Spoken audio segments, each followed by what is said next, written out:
फिर वहां से हटा दो सर।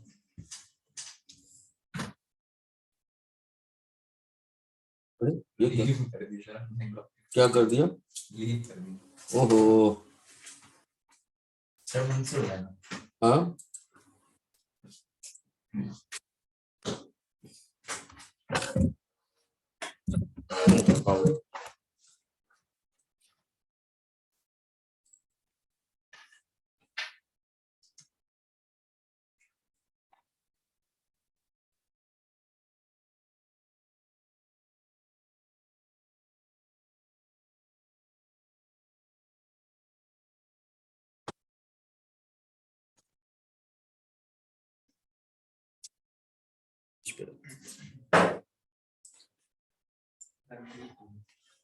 तो इन ये इन ठीक। अगर आज चर्चा करेंगे हम लोग इलेक्ट्रिक डाइपोल के बारे में। इलेक्ट्रिक ये ऑफ कर, अच्छा चलो कोई नहीं।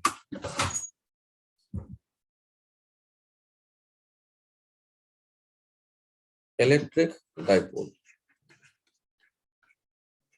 अब यदि इलेक्ट्रिक डाइपोल को हम सोचना शुरू करते हैं तो सबसे इंपॉर्टेंट क्या है कि it is a system of two charge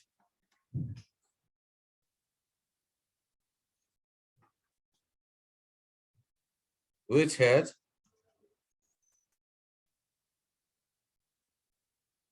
same magnitude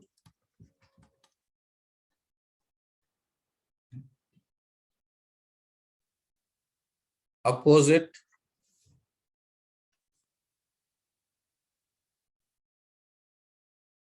in nature। opposite in nature मतलब one positive and other negative।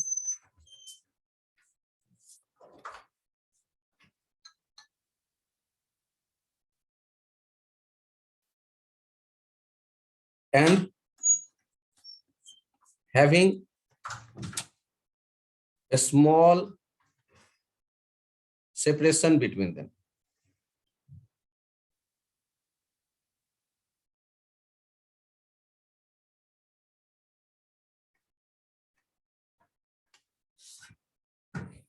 It is a system of two charge which has same magnitude, opposite in nature, one positive and other negative, and having a small separation between them।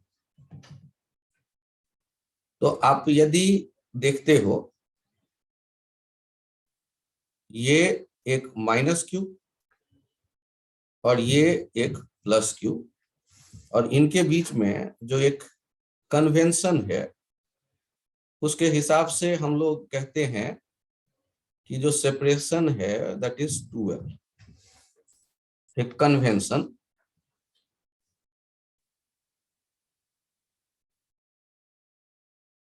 ये centre कहलाएगा, centre of dipole.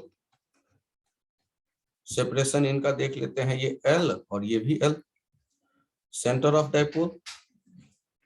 जो यहां से line गुजरेगा ऐसे इन दोनों charge से होकर,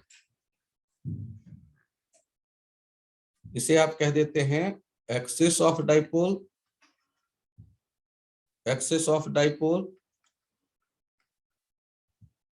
और ये जो लाइन ऐसे गुजर रहा होता है इस लाइन को कह देते हैं equatorial line of dipole. Line of dipole. अब पहला पॉइंट होता है कि मैं डाइपोल के इन पॉइंट्स, इन लाइंस को, इन टर्म्स को कैसे याद करूं।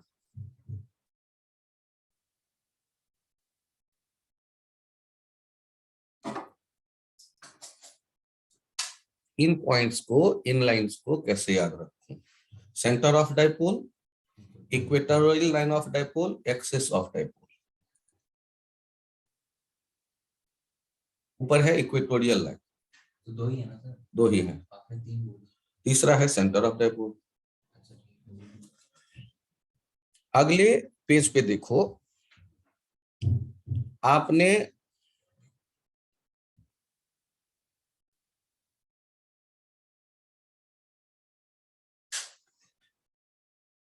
प्लस क्यू माइनस क्यू देखा,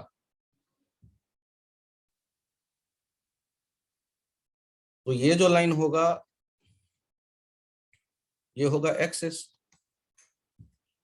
और ये लाइन जो होगा बीच से जाएगा इक्वेटर, इक्वेटोरियल लाइन। यहां देखो, आप बचपन से ज्योग्राफी में चित्र बनाते हो अर्थ, यहां लिखते हो नॉर्थ पोल, यहां लिखते हो साउथ पोल, और यहां लिखते हो इक्वेटर। तो यहां भी तो क्या दिख रहा है? डाइपोल। क्या नाम कॉमन है? Electric dipole. तो नाम भूल गए तो ऐसे देख लो, अर्थ में क्या ये याद है? ये एक्सेस। तो वैसे ही यहां भी क्या दिख रहा है? एक्सेस। यदि कोई कंफ्यूजन है तो बताओ। तो नाम याद रखने का जो बेसिक रूल है, कई बार बच्चे यही भूल जाते हैं, कौन सा इक्वेटर, कौन सा एक्सिस। तो अर्थ से कंपेयर कर लो। अर्थ में भी दो पोल हैं, नॉर्थ पोल, साउथ पोल, वहां तो नाम ही है पोल।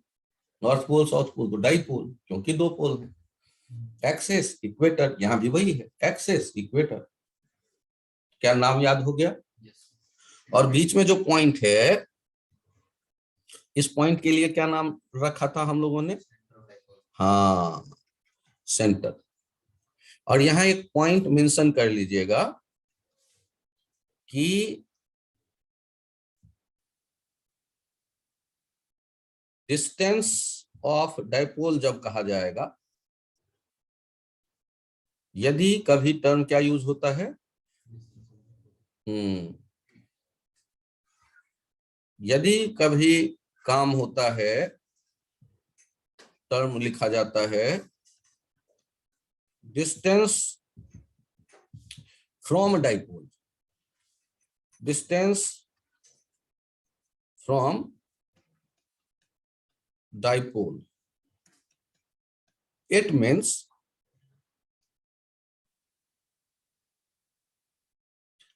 distance from center of dipole, center of dipole। यदि डाइपोल से d डिस्टेंस पे मैंने बात की, या डाइपोल से r डिस्टेंस पे किसी पॉइंट की बात की, तो डाइपोल तो एक दो पार्टिकल का सिस्टम हुआ। तो डाइपोल में किस चार्ज से डिस्टेंस? तो डाइपोल से डिस्टेंस यदि कोई कह दिए तो क्या है कन्वेंशन? उसके सेंटर से डिस्टेंस। और इसके पीछे का लॉजिक क्या है कि डाइपोल तो होता है बहुत छोटा सा, अब उसके लेफ्ट या राइट कॉर्नर की बात मत करो, ऊपर या नीचे कॉर्नर की बात करो, सेंटर की बात करो, वहां से डिस्टेंस। ओके, कोई कंफ्यूजन? अब जब हम बात करेंगे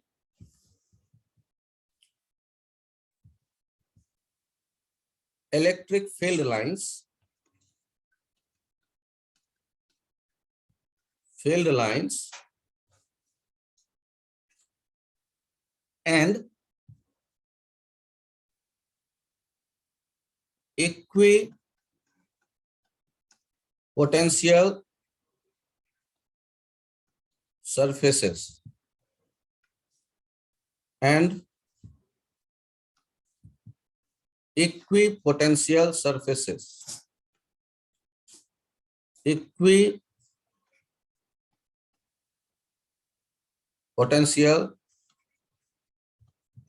surfaces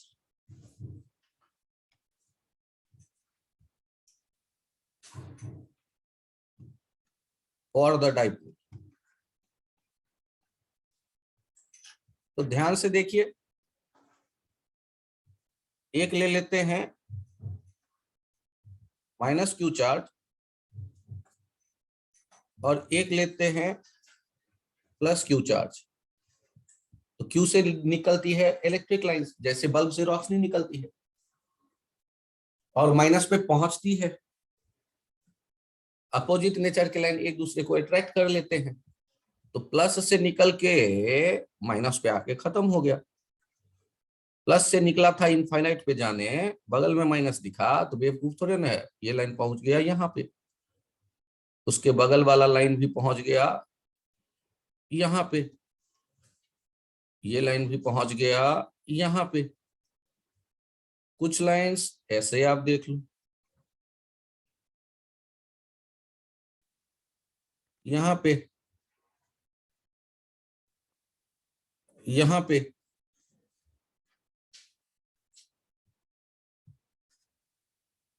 अब यदि हमने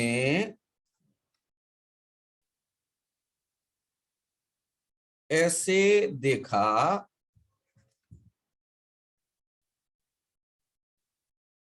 लाइनों को निकलते, ये इलेक्ट्रिक लाइंस बन गए। इनमें यदि कोई कंफ्यूजन हो तो वो बता दो। प्लस से निकला, और जितने लाइन प्लस से निकले होंगे उतने ही माइनस पे आया होगा, क्योंकि दोनों एक जैसे अमाउंट के,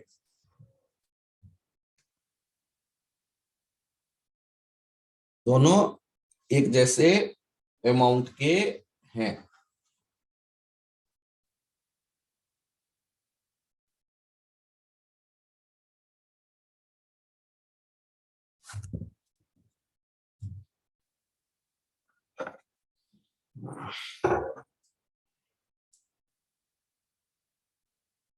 और आपको यदि ये याद आए कि equipotential surface,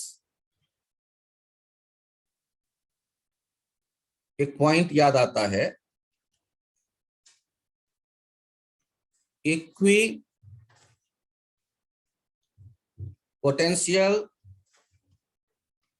surface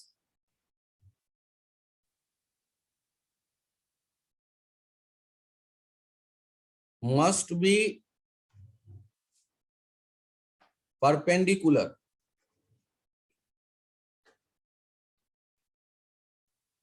to each electric field lines। ये भी याद आ गया। और एक पॉइंट याद आएगा आपको,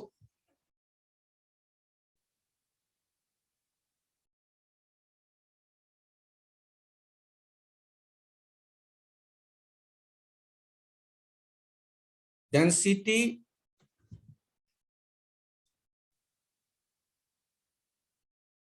of field lines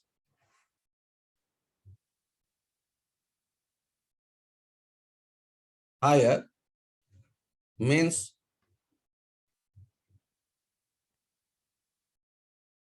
value of E is higher।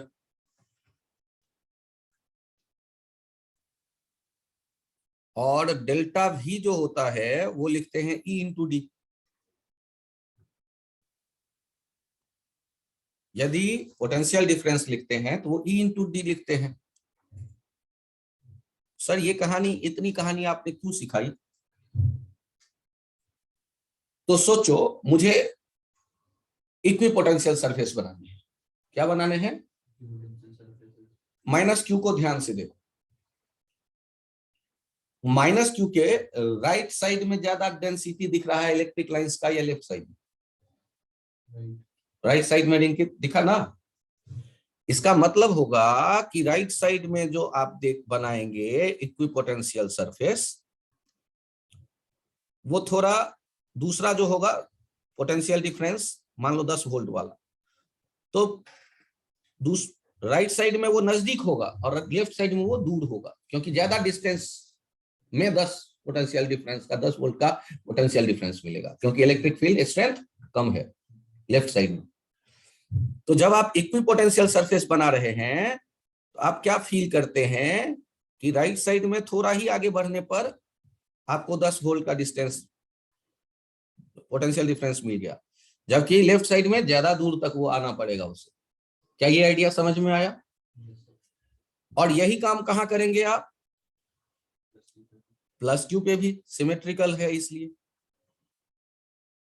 लेकिन एक पॉइंट और समझो, जब फील्ड लाइन में आगे बढ़ते हैं आप सिर से सिर की तरफ, एरो की तरफ, तो पोटेंशियल कम होता जाता है। तो पॉजिटिव के नजदीक में पोटेंशियल ज्यादा होगा और दूर हटने पे पोटेंशियल कम होती जाएगी। जबकि निगेटिव वाले चार्ज के लिए जब सोचेंगे तो निगेटिव के बगल में पोटेंशियल कम होगा, जैसे जैसे दूर हटेंगे, क्योंकि वो एरो के पूंछ की तरफ जा रहा है, पोटेंशियल बढ़ती जाएगी। अरे दिखा भाई? नहीं। आप मुझे ये बताओ, यहां तक यदि बन जाए तो पोटेंशियल लिखने के लिए जो इक्वेटर होता था, एक काम करना, ध्यान से देखना, ये क्या है? Equator, equatorial line. Equatorial line का डिस्टेंस किससे ज्यादा किससे कम?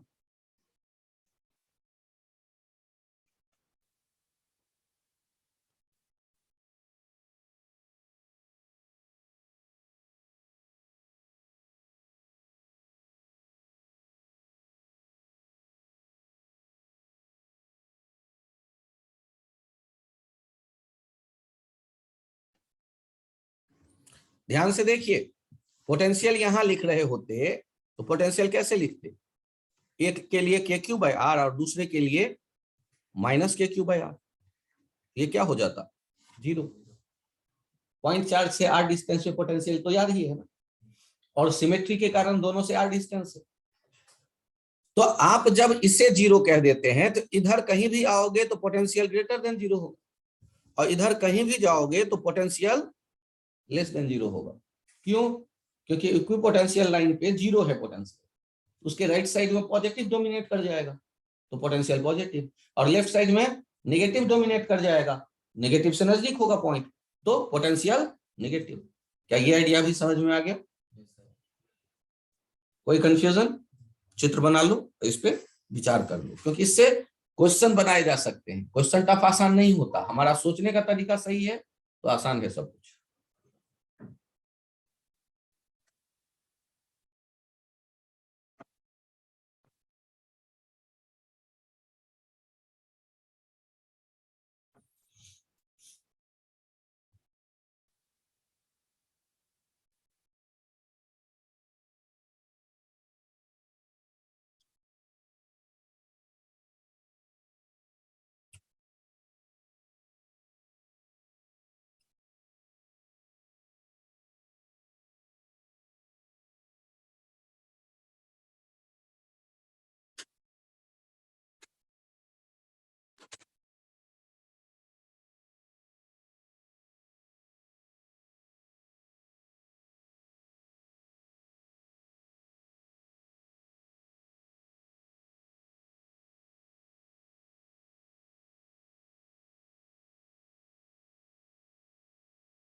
क्या पेज चेंज करूं?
आप एक और इंटरेस्टिंग फैक्ट यहां समझिए, यदि आप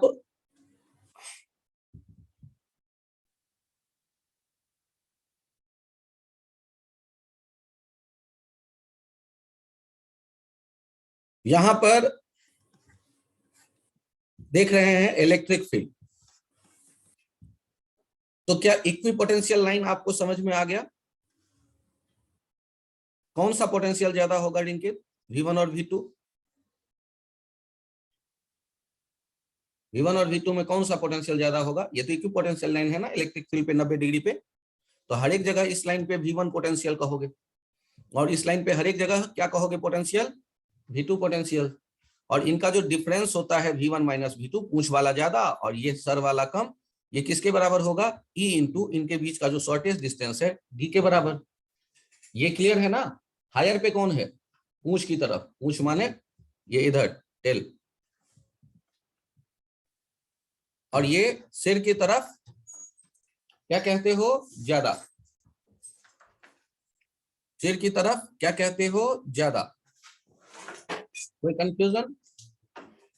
आप पोटेंशियल किसे किधर, सॉरी, पोटेंशियल कहते हो पूंछ की तरफ ज्यादा और सिर की तरफ कम। याद करो मैंने पोटेंशियल एनर्जी कैसे लिखना सिखाया है किसी चार्ज का, किसी इलेक्ट्रिक फील्ड में। तो यदि Q0 चार्ज रखा हुआ होता V वाले पोटेंशियल पे, तो पोटेंशियल एनर्जी कैसे लिखते हैं? Q0 into V। कैसे याद रखो?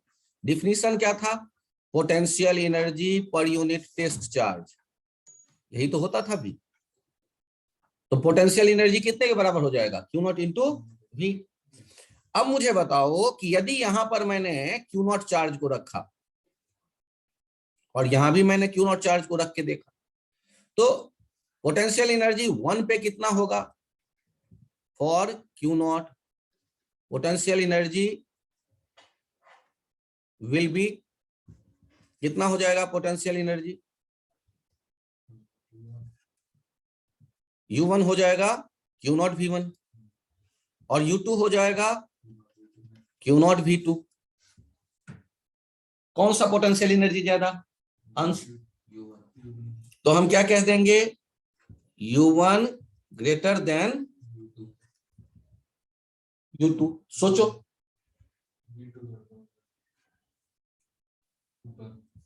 ऊपर। सर वहां आपने V1 ग्रेटर देन V1 कर दिया। Oh sorry sorry, thank you Rinki. अब मुझे ये बताओ U1 minus U1 is greater then U2, ये क्लियर है? अच्छा मुझे ये बताओ, एक बैग को लेकर के मैं फर्स्ट फ्लोर पे चला आया, वहां पे उसका पोटेंशियल एनर्जी ज्यादा या ग्राउंड पे उसका पोटेंशियल एनर्जी ज्यादा?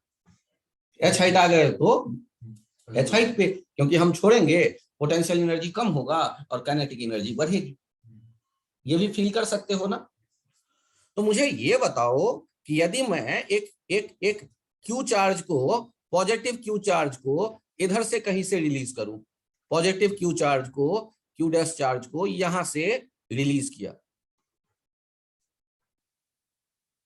तो ये किधर भागेगा? इलेक्ट्रिक फील्ड का फोर्स इस पे किधर लगेगा? Q dash E. तो ये किधर भागेगा? इधर मूव करेगा, मूव बाय इटसेल्फ।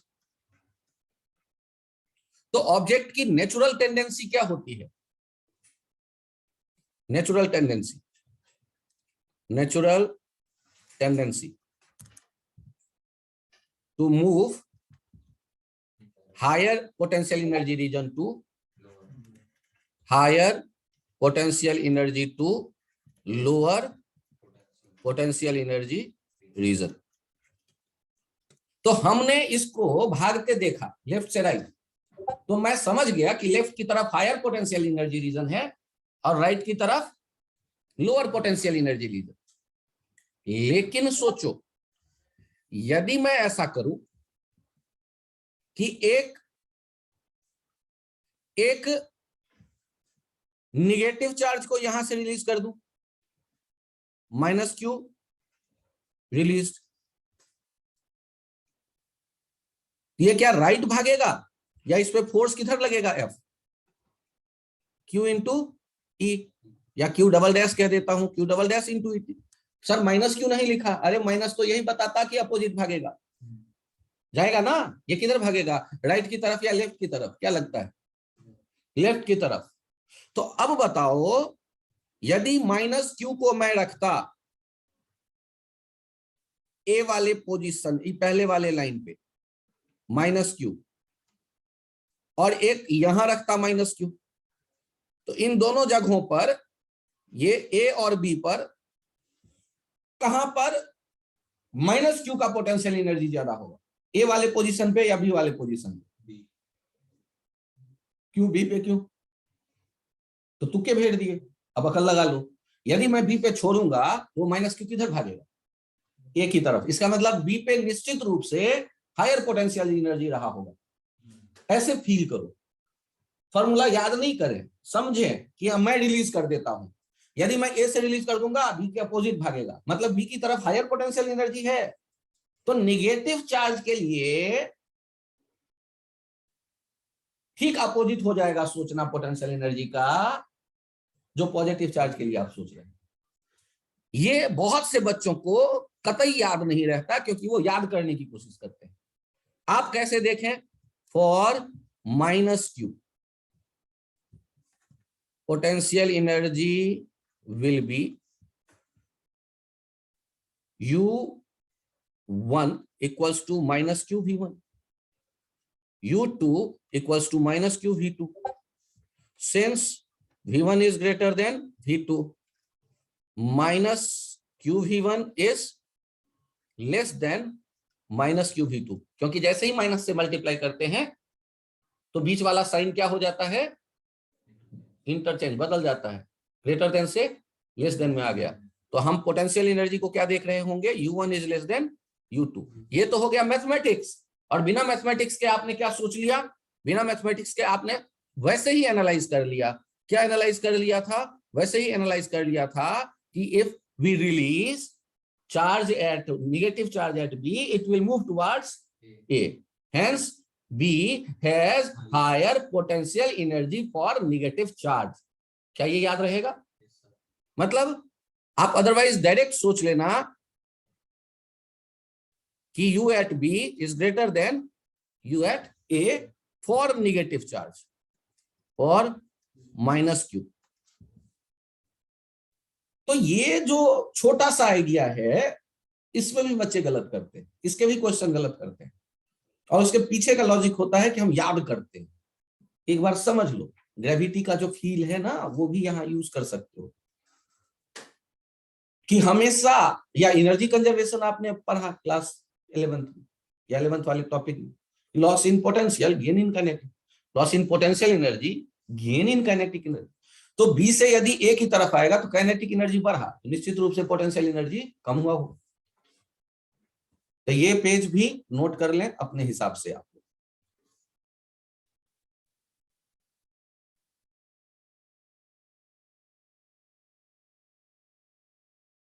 यहां पर जो कहानी लिखा हुआ है, उस कहानी को यदि मैं कंप्लीट करना चाहूं, लेफ्ट साइड कॉर्नर पे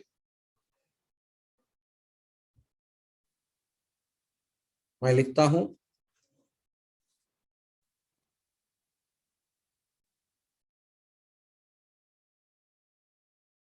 potential energy of A point charge Q naught in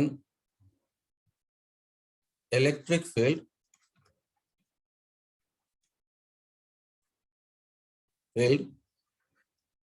at a point where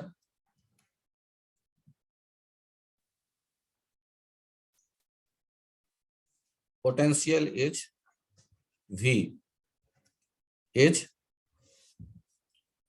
U equals to Q naught V।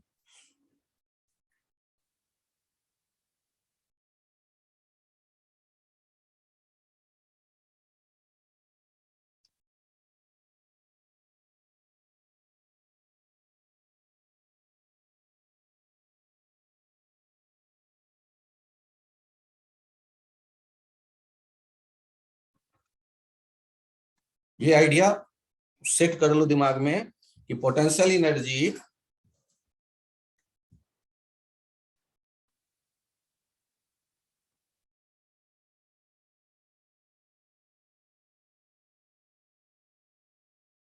of a point charge q naught in electric field at a point where potential is v is क्या कितना होगा u equals to q naught v।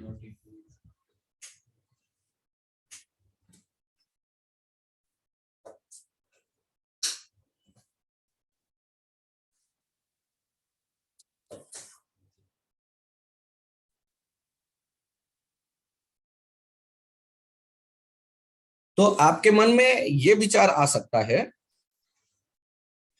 क्योंकि यहां पर आपको ये potential energy मैंने लिखना सिखा दिया, तो इस आइडिया पे बेस्ड एक क्वेश्चन पूछ लेता हूं। ये लिख लिया पेज?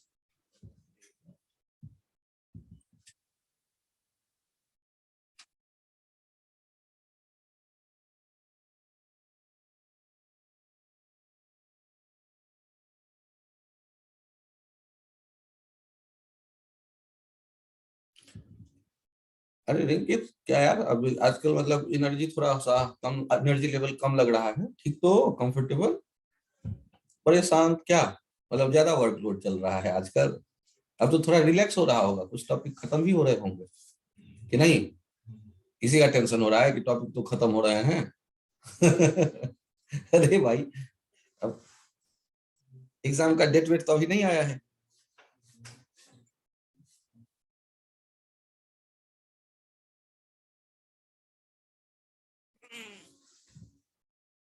मैथ्स वाले एक्स्ट्रा क्लास सारे बंद हुए या अभी चल रहे हैं थोड़ा बहुत? अभी चल रहे हैं, दोबारा स्टार्ट होंगे। अभी तो मतलब 11th के साथ चल रहे थे, हम्म, अब हमारे फिर अलग ही। अलग ही होंगे। और केमिस्ट्री का क्या है सीन? केमिस्ट्री का तो अभी हमारा ही चल रहा है, अब मतलब राहुल से तो करा ही रहे हैं उसके साथ। अच्छा अच्छा, 11th के साथ चल रहा है। और फिजिक्स वाला 11th के साथ तो चल रहा था, तो देख लेते हो कभी कभी? हाँ, आ जाया करो बाला। मैं तो ज्वाइन करता हूँ। नहीं, इस अंकित को कह रहा हूँ, रिकॉर्डेड देख लेते हो तो ठीक है, चलेगा। मैं भी रिकॉर्ड इसीलिए कर रहा हूँ कि जो नहीं दिख रहा है, कम से कम टाइम मिले तो देख तो ले बच्चा एक बार। यहाँ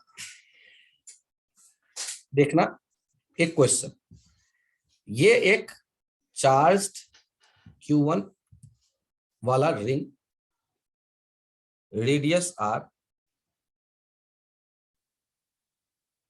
और R डिस्टेंस पे एक दूसरा रिंग, ये भी रेडियस R, लेकिन इस पे चार्ज Q।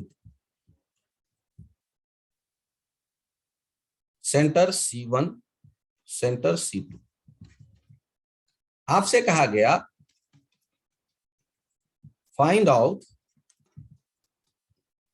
वर्क डन, ध्यान देना, by external agent, find out work done by external agent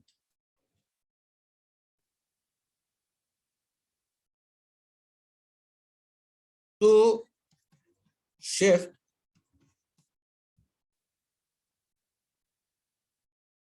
point charge Q naught from center C1 to C2 zone। तो ये क्वेश्चन है, नोट करो और सोचो कैसे सॉल्व किया जाए। कोई लॉजिक हो पहले सोचो, एनर्जी कंजर्वेशन सोचो, वर्क काइनेटिक एनर्जी थ्योरम सोचो। हाँ,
क्या कोई रास्ता निकल के आया कि नहीं? अच्छा ये बताओ, एक बैग को तुम कंधे पे लाद के ग्राउंड फ्लोर से फर्स्ट फ्लोर तक ले आए, तो तुम्हारा वर्क डन क्या होगा? कुछ सोचो, तो क्या कह दोगे? Work done by external agent. जैसे तुम हुए एक्सटर्नल एजेंट, बैग लेके आए, तो एक्सटर्नल एजेंट क्या कर रहा है? Gain in potential energy. Potential energy तुमने बढ़ा दिया। सर आप लिख रहे हो अभी कुछ? Work done by external agent, तो gain in potential energy. Okay, अब ये पोटेंशियल एनर्जी का मतलब U final minus U initial. इसका मतलब Q not V final minus Q not V initial. इसका मतलब Q not V two minus Q not V one. इसमें यदि कोई कंफ्यूजन है तो बताओ। और अब देखो कि यदि मैं क्यू नॉट चार्ज को यहां रखता हूं तो V1 कैसे लिखोगे? तो अभी कोई चार्ज नहीं है, V1 यहां 1 का पोटेंशियल लिखोगे कैसे? तो ध्यान से देखो, सारे Q1 चार्ज कितने डिस्टेंस पे हैं? R डिस्टेंस पे हैं। और सारे Q2 चार्ज कितने डिस्टेंस पे हैं? R√2। अरे नहीं दिखा होगा, ये देखो ना, ये कितना डिस्टेंस हो गया। तो ये सर्किल के सारे चार्ज कितने डिस्टेंस पे हैं? R√2। तो उसके लिए पोटेंशियल कितना हो जाएगा? K(Q2/R√2)। ये समझ में आया? अच्छा, यदि मैं यहां पर कहूं V2 लिखो तो कितना लिखोगे? K(Q2/R)। मतलब Q2 वाला जो है वो तो सारे R डिस्टेंस पे है, जबकि Q1 वाला कितने डिस्टेंस पे है? K(Q1) कितने डिस्टेंस पे है रिंकित? Q1 वाले सारे R√2। ओके, अच्छा देखो तो क्या V1 V2 एक जैसे हैं या कुछ अंतर है? कुछ तो अंतर है। Q1 के नीचे R है और Q2 के नीचे R√2। दूसरे में Q2 के नीचे R है, Q1 के नीचे R√2। तो इसका मतलब ये एक जैसे तो है नहीं कि जीरो हो जाएंगे। यदि एक जैसे होते तो V1 V2 एक जैसे होते, पोटेंशियल एक जैसा होता, तो पोटेंशियल एनर्जी एक जैसा होता, नेटवर्क डन जीरो हो जाता। लेकिन अभी तो है, और अभी यदि है तो ये कितना हो जाएगा? Q0 V2 minus V1। तो ये जो वर्क डन हो जाएगा, ये क्या लिख दोगे? वर्क डन Q0 V2 लिखता हूं, पहले V2 लिखता हूं के Q2/R प्लस K(Q1/R√2). और अगले वाले में माइनस में V1 लिखता हूं K(Q1/R प्लस K(Q1/R√2). यहां ऐसे ले लेते हैं, यदि कोई कंफ्यूजन हो तो बताएं।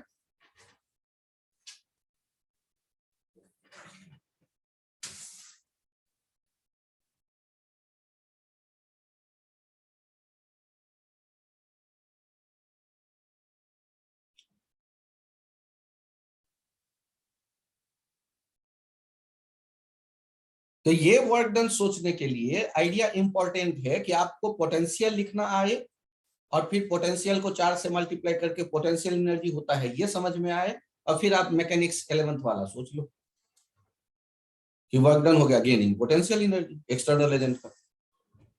यदि कोई कभी कंजर्वेटिव फोर्स का वर्क डन पूछते तो हमारे पास डिफिनीशन हुआ करता है एक, और वो डिफिनीशन होता है ये delta U, work done by negative of work done by conservative force delta U, मतलब U final minus U initial.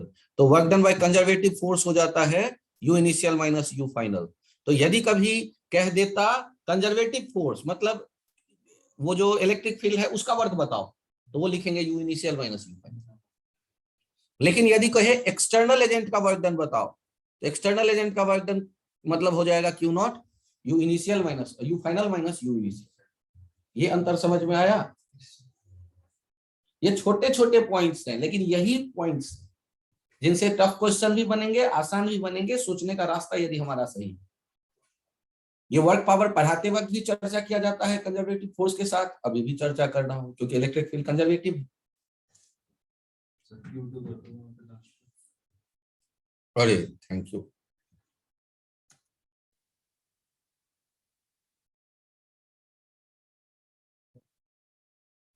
अभी वाला कौन सा? हाँ ये वो वाला होगा, वो फाइनल इनिशियल वाला है, इनिशियल वाला ये बाद वाला है, Q1 by R Q2 by।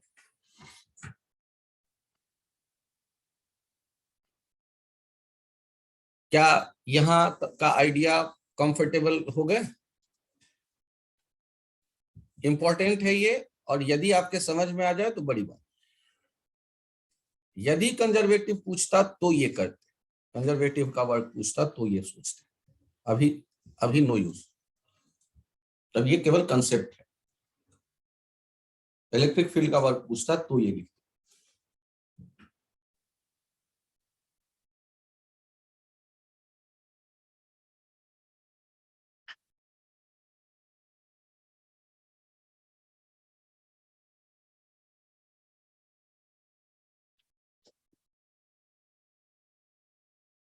यहां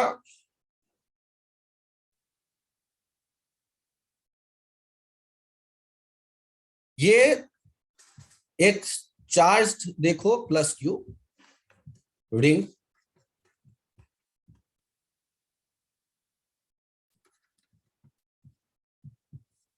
और ये सेंटर पे रखा है प्लस क्यू नॉट, और ये एक्सेस पे ये रेडियस आर, ये Q not is slightly displaced towards right on the axis of the ring shown. Find its velocity when it is passing through point A.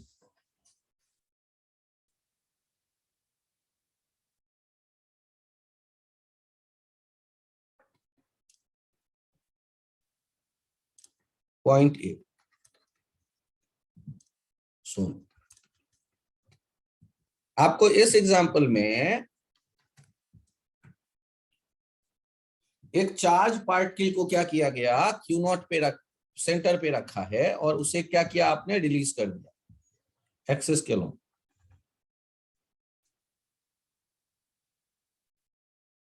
तो जब हल्का सा रिलीज करके छोड़ देंगे,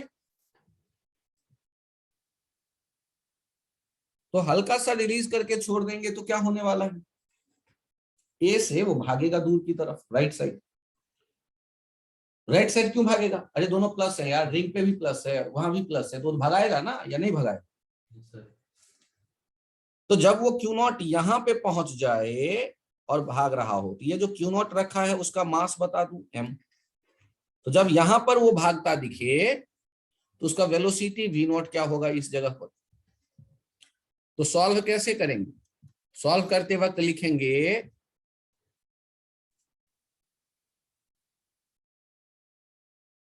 loss in potential energy, gain in kinetic energy. Kinetic energy तो हमें दिखने लगा half M V not square, और लॉस का मतलब U initial minus U final, Q not V initial minus Q not V final, Q naught K Q by R minus Q naught K Q by R root 2। ये हो जाएगा half M V not square. तो यहां से आप देख लेंगे के Q by R 1 minus 1 by root 2, और ये किसके बराबर हो गया? Half M V not square के। तो वी नॉट आपको पता चल गया, स्क्वायर रूट में twice K Q by M R और ब्रैकेट में 1 माइनस 1 बाई रूट 2। तो ये पोटेंशियल लिखना यदि नहीं आएगा तो क्या आप ये काम कर पाएंगे? यदि पोटेंशियल लिखना नहीं आएगा तो क्या ये काम कर पाएंगे? तो पोटेंशियल एनर्जी, पोटेंशियल लिखना आएगा, फिर पोटेंशियल एनर्जी दिखेगा, और फिर आप ये आइडिया यूज कर सकते हैं, loss in potential energy gain in kinetic energy. क्या ये मुश्किल आइडिया है?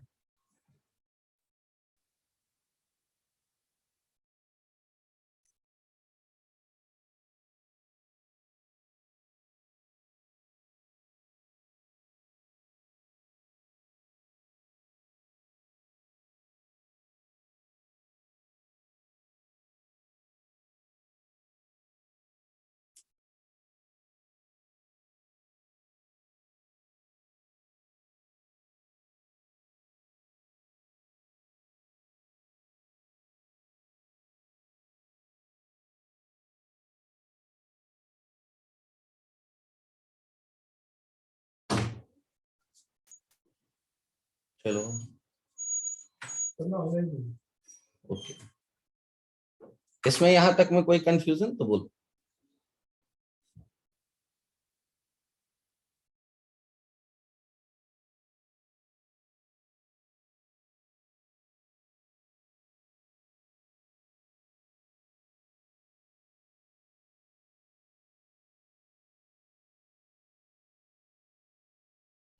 अब ये देखो कि यदि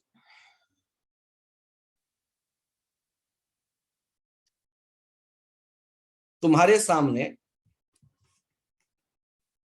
एक स्पेस है, मटेरियल मत फील करना, एक स्पेस स्फेरिकल, जिसमें चार्ज कितना है? प्लस रो कूलाम पर मीटर क्यूब। और आप क्या करते हो? इसका रेडियस है आर, और इसके सरफेस से आर डिस्टेंस पे आप एक बुलेट देख रहे हो,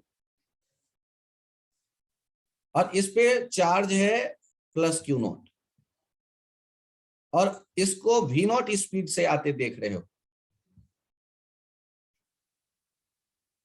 इस एग्जाम्पल में कहा जाता है find out minimum value of V not speed of charge q naught at a,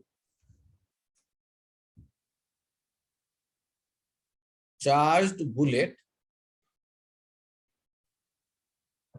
q naught at a shown। such that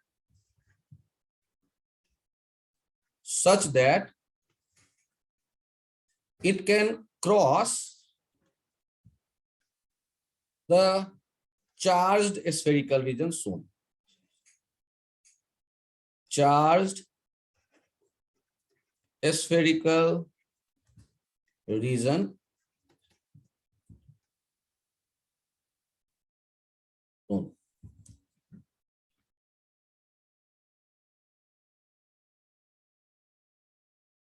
Find out minimum value of V naught, speed of charged bullet Q naught at A shown, such that it can cross the charged spherical region shown.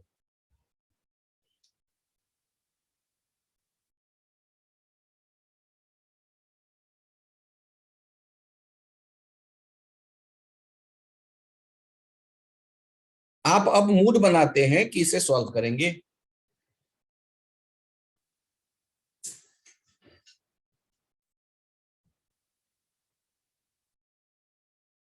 यदि इसे solve करने का आपके पास मतलब आपने विचार किया इसे सॉल्व करना है,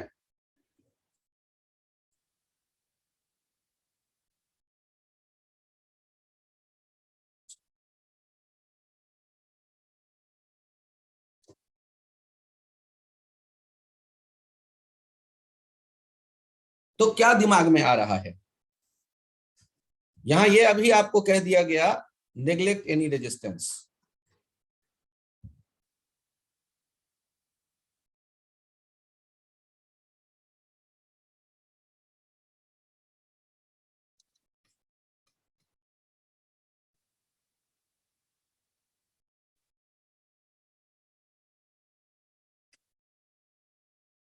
ये भी रेजिस्टेंस में यदि इलेक्ट्रिक फोर्स आए तो एक्सेप्ट इलेक्ट्रिक फोर्स, इलेक्ट्रिक तो आएगा ही,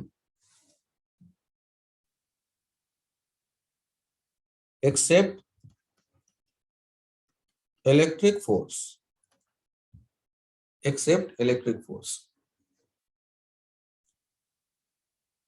आप सोचो और मुझे बताओ कि ये बुलेट यदि क्रॉस करके निकले दूसरी तरफ, उसके लिए क्या जरूरी होना चाहिए? क्या लगता है कि क्या इसको यहां से यहां तक ला करके मैं एनर्जी के बारे में सोचूं,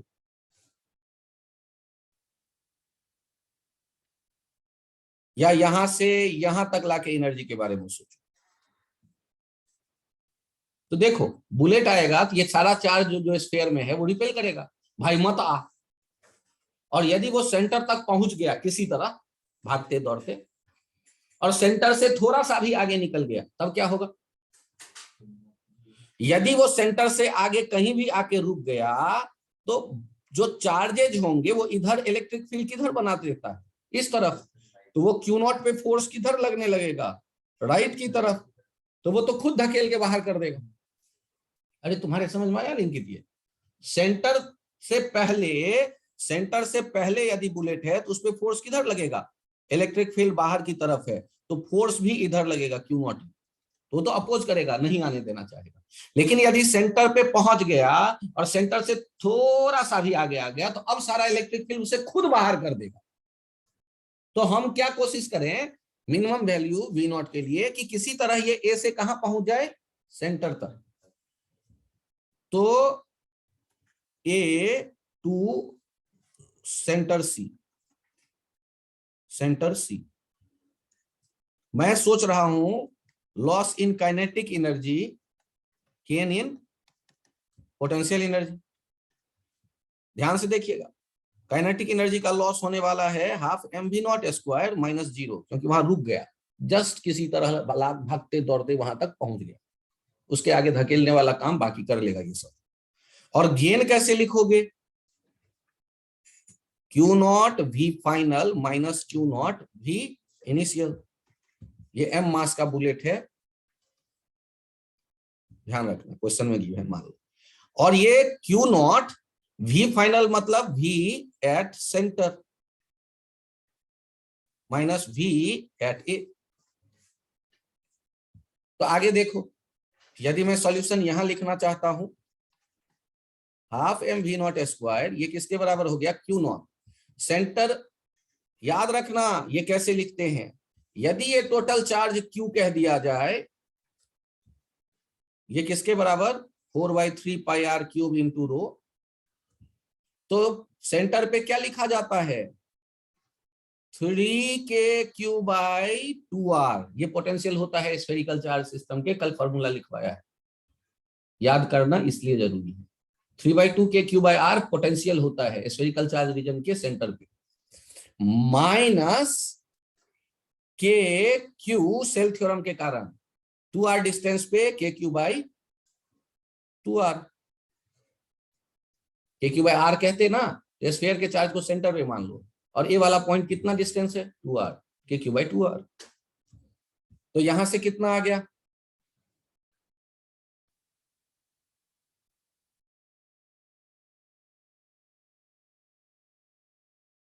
यहां से हम देख रहे हैं कितना आ गया, half mv0² equals to kq/r। तो यहां से v0 आ गया या नहीं आ गया, यहां से v0 आ गया √2kq/m/r।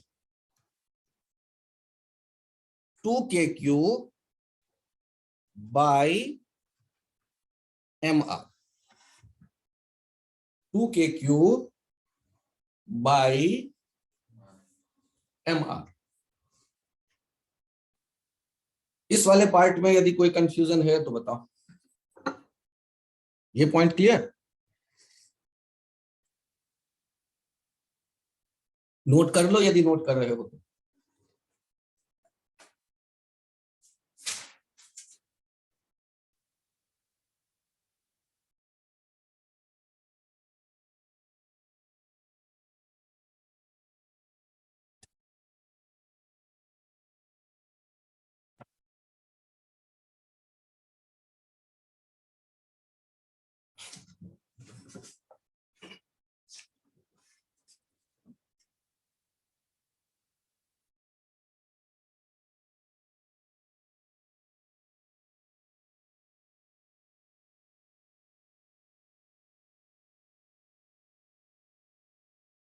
यदि ये पॉइंट समझ में आ जाए, यहां तक पहुंच गए, इसका मतलब है कि हम लोगों ने बेसिक जो आइडिया था पोटेंशियल एनर्जी वाला, और वो इवन डाइपोल के केस में भी वो दिखने लगा। जैसे ये एग्जांपल तुम्हारे सामने आ गया कि ये है एक -q और ये है एक +q, और तुम्हें पता है ना कि ये इक्वेटर, ऐसे इक्वेटर, यहां से यहां इधर आए r डिस्टेंस पे, यहां पर या r डिस्टेंस पे, यहां पर है एक पॉइंट B, और r डिस्टेंस पे इधर है एक पॉइंट D। आपको ये बताना है, यहां एक नेगेटिव पॉइंट चार्ज रखा B पे और एक वही चार्ज रखा D पे।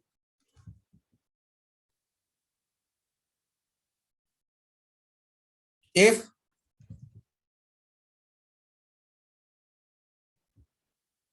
potential energy of -q0 at B and D are UB, UD and UD, then choose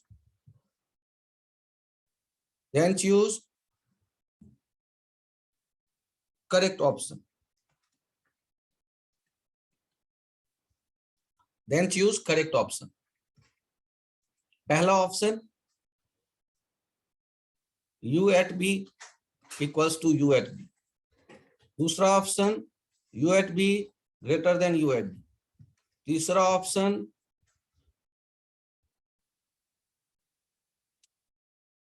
U at B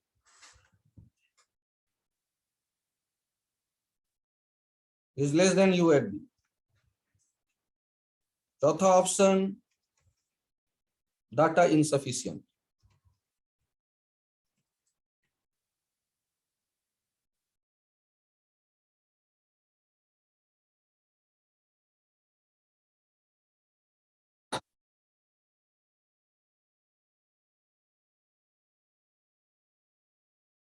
आराम से सोचो कौन सा ऑप्शन लेना चाहते हो उनके।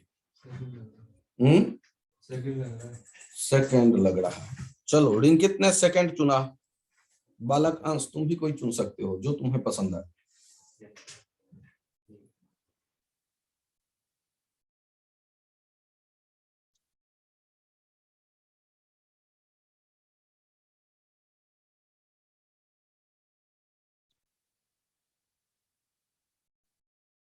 ए लग रहा है।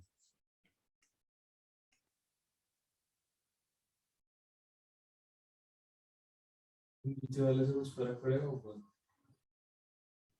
ये क्यू नॉट है, potential energy of Q not. यहां ये लाइन को एक्सटेंड करो। When placed at A and at B, तो एक ही चार्ज है जो हमने प्लेस्ड किया है, ए पे भी और डी पे भी।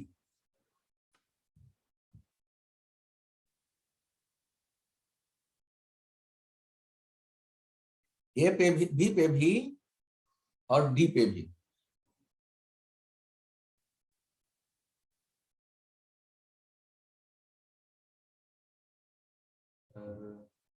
तो तुम इंटरेक्शन बी और डी का देख रहे हो क्या? बी और डी तो एक इलेक्ट्रिक फील्ड में मौजूद है। किसका फील्ड? तो जब सॉल्व करना शुरू करोगे तो पहले फील्ड फील करो। यहां फील्ड देखो है कि नहीं है, किसका फील्ड है? इलेक्ट्रिक फील्ड ऐसे दिखेगा या नहीं दिखेगा?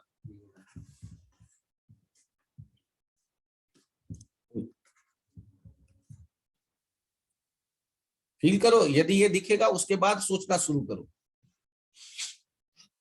पहले मुझे ये बताओ, क्या यहाँ इलेक्ट्रिक फील्ड दिख गया? और इलेक्ट्रिक फील्ड दिख गया तो सॉल्व करने के लिए क्या था यार? U एट बी क्या लिखते? Minus Q not V at B. U at D क्या लिखते? Minus Q not V at D. ये देखो इक्वेटर, एट इक्वेटर V क्या होता है? 0, याद आया? और इधर क्या होगा? V greater than 0। इधर क्या होगा? V less than 0। V at B greater than 0, तो minus Q not V B greater than 0।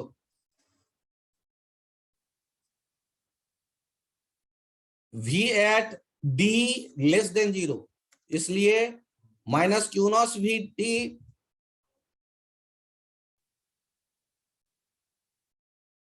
अरे उल्टा हो गया, ये हो गया ऊपर वाला नेगेटिव और ये हो गया पॉजिटिव। तो U एट B हो गया नेगेटिव और U एट D हो गया पॉजिटिव। तो कौन बड़ा हो गया? U at D is greater than U at B। अरे भाई यही तो सिखाने के लिए पूरा महाभारत लिखी थी यार बीच के 3 पेज पे। तो यही तो दिक्कत होता है, क्वेश्चन टफ कहाँ होता है। लेकिन ये बताओ जब 12 लाख बच्चे बैठेंगे क्या सब सोच लेंगे? ये सब सोच ही लेंगे तो IIT तो सबको बुला लेगा, भाई आजा तू तो बड़ा अच्छा बच्चा है। तो मैं क्या कह रहा हूं कि क्वेश्चन टफ आसान नहीं होता, हमें यदि रास्ता ठीक से दिखेगा तो आसान होता है, चैप्टर आसान होता है। डाइपोल के साथ काम करेंगे तो डाइपोल के साथ भी काम इलेक्ट्रोस्टैटिक्स में ही करेंगे ना। तो potential energy, electric field, electric force, इसी की तो बात करेंगे। बात करेंगे किसकी? क्या ये पॉइंट क्लियर? तो डाइपोल का मैंने आज बस समझो कि इंट्रो दिया और डाइपोल के साथ मैंने एक फिर मौका दिया तुम्हें फील्ड के कारण पोटेंशियल वाले पॉइंट पे रखे किसी चार्ज की पोटेंशियल एनर्जी, इन सबको विजुअलाइज करो, कंजर्वेशन ऑफ एनर्जी को सोचो। तो क्या मैं उम्मीद करूं कि कुछ इनहेंस्ड हुआ तुम्हारा नॉलेज? कंफर्ट बढ़ा टॉपिक के साथ या नहीं?